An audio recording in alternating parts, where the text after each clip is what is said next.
An NTV investigation has illuminated the damage wrought by the encroachment of Kampala's greenbelt in the last decades.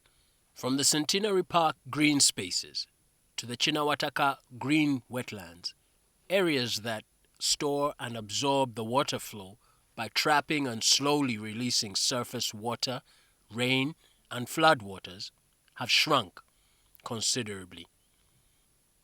Satellite imagery by Annika McGuinness of InfoNile captures the scale of the encroachment on the Lubigi wetland.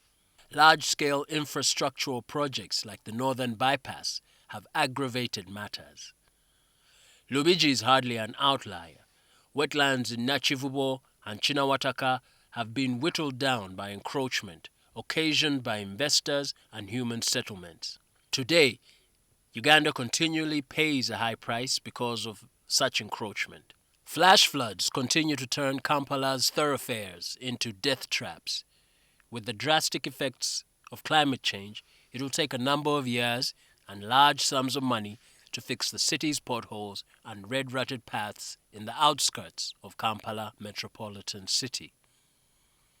A 2020 research paper entitled The Cost of Congestion in Kampala by the International Growth Center shows that about $1.5 million or 5.6 billion shillings is lost each day as a result of traffic congestion. This means that $547.5 million or 2 trillion shillings is lost to traffic gridlocks in the capital each year. The other direct cost linked to wetland destruction is in regard to road maintenance in the city, which is amongst the highest in the world. For instance, the recently World Bank-funded Lukuli Road, whose 7.71 kilometer stretch across Machindia Division cost 70.5 billion shillings. That's an average cost of 9.1 billion per kilometer. Kulambiro Ring Road, Nigeria Link, and Nakawa Ntinda and Acacia Avenue reconstruction, measuring 9.77 kilometers in length, was built at a cost of 90.4 billion shillings, with each kilometer costing 9.3 billion shillings. Kabusu Bunamwaya Lueza, an 8-kilometer road, cost 93.7 billion shillings, or 11.6 billion shillings for each kilometer. Further, the ecologically destructive development model adopted in the city that comes at the expense of green spaces and vital ecosystems that serve as natural mechanisms of flood control, water filtration, and drainage have health consequences for city dwellers, such as increased vulnerability to waterborne diseases, especially in slums, where nearly 50% of Kampala residents reside. Since Kampala is the economic hub of the country, it has come in the eye of the storm of rural-urban migration. Its population has swelled from 1.18 million people in the year 2000 to 5 million in the year 2020. Dr. Arthur Bainomgisha, the Executive Director of Advocates Coalition for Development and Environmental Code, reveals the implications. About 67% of Uganda's economy, GDP, is here in Kampala. And because most of the wealth is here, there has been a pull factor, people coming to enjoy the wealth that is here. And that has congested Kampala. It has caused the pressure for housing. And people have no housing. And so as people fill up the wetlands and build, they have tenants that fill up those houses because there is actually a deficit in terms of housing. As the final frontier of global capitalism, Africa and its cities such as Kampala are witnessing rampant environmental degradation, particularly wetlands and green spaces. These fragile ecosystems are increasingly under threat. In the context of rural-urban migration, this poses an existential threat to the populace. In keeping with the government's commitment to a neoliberal policy approach that prioritizes development driven by private and largely foreign capital, land in the capital was acquired in a wetland to build Forest Mall. This followed similar developments such as Garden City, which encroaches on the Kitante wetland, the giving away of Kinawataka wetland to develop a car bond near Chambogo, and crest form reclaiming a swamp to aid its expansion. John Ken Luchamuzi, a politician and environmental activist, reflects on the implications. The Garden City area was supposed to be protected. It was supposed to be part of the urban environment protection area. But we are finishing it up by building shops and buildings. Bukoto Health Center 3 serves communities from as far as Chiwatule and Chanja. It has continued to grapple with flooding this rainy season. Previously, the health center has lost drugs in the stores as a result of flooding. Ben Mwanje, the LC1 chairman of Butukira, told NTV the genesis of this persistent flooding problem.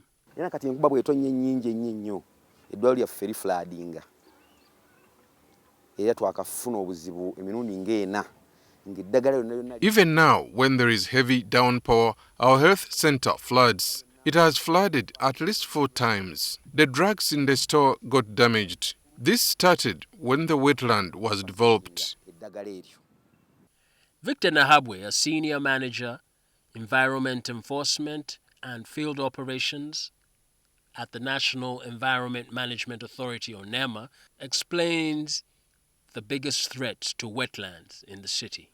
The biggest threats are wetlands, mostly general wetland encroachment by mostly the rich, I can say, because the poor indeed, it's quite very expensive to construct in a wetland.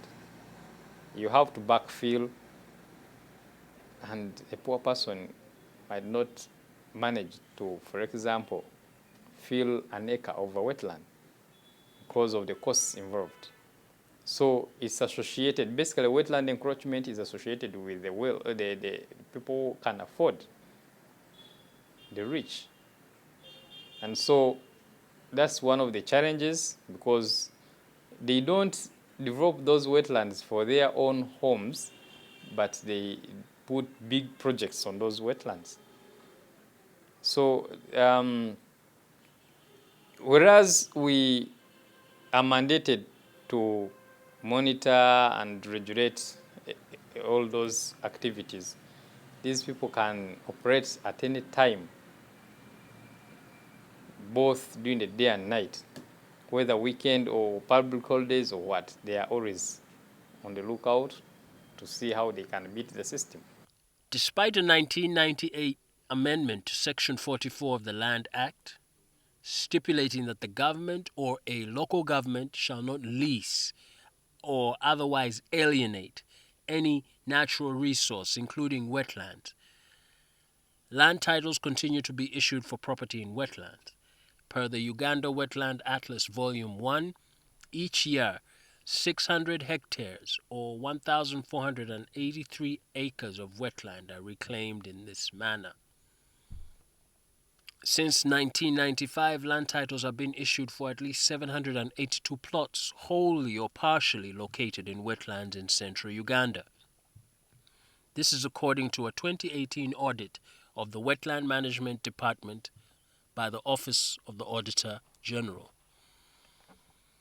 The audit partly attributed this to poor coordination between the Wetland Management Department and districts regarding dissemination of information on wetland boundaries, interference and pressure from powerful politicians or high-ranking government officials, and possible corruption of officials from the Uganda Land Commission, district land boards, and area land committees.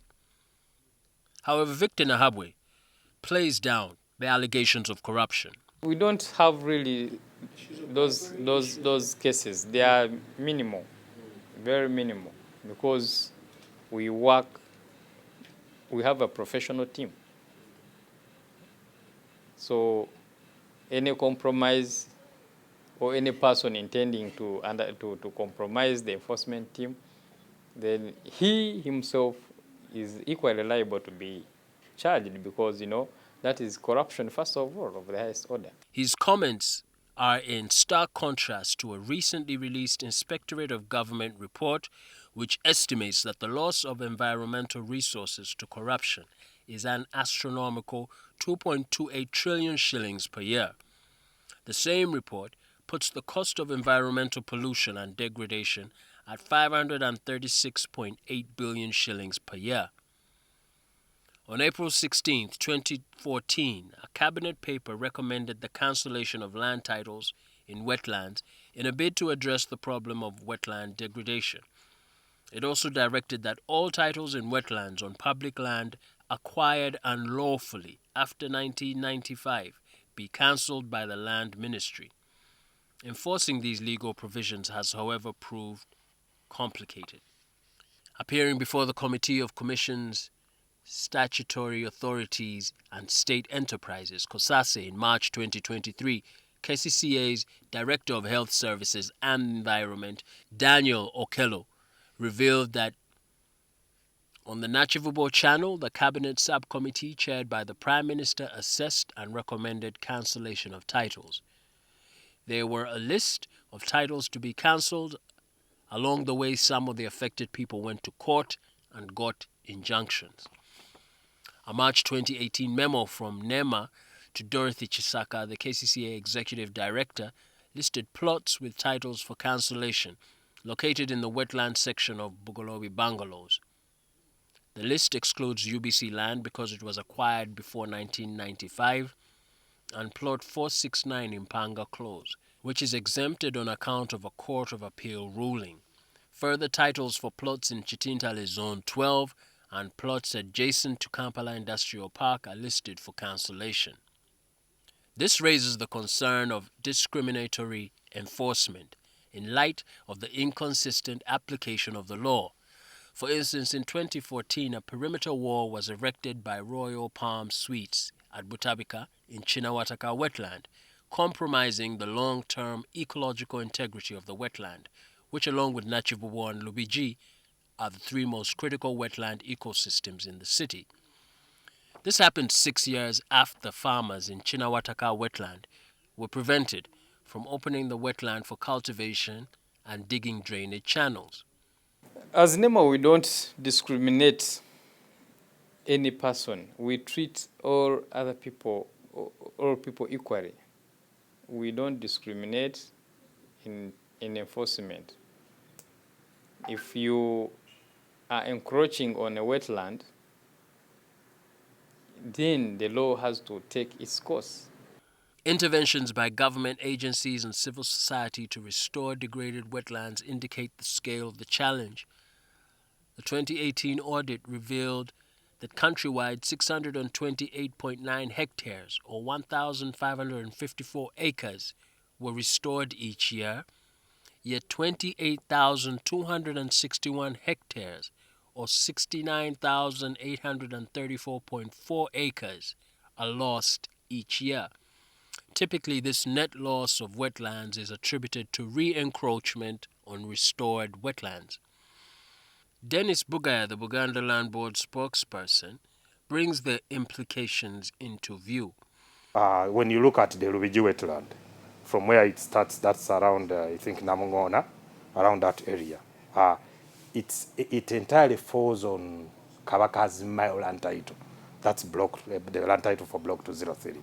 Meaning that a wetland, which is a public good, is located on land which is owned primarily by a certain individual.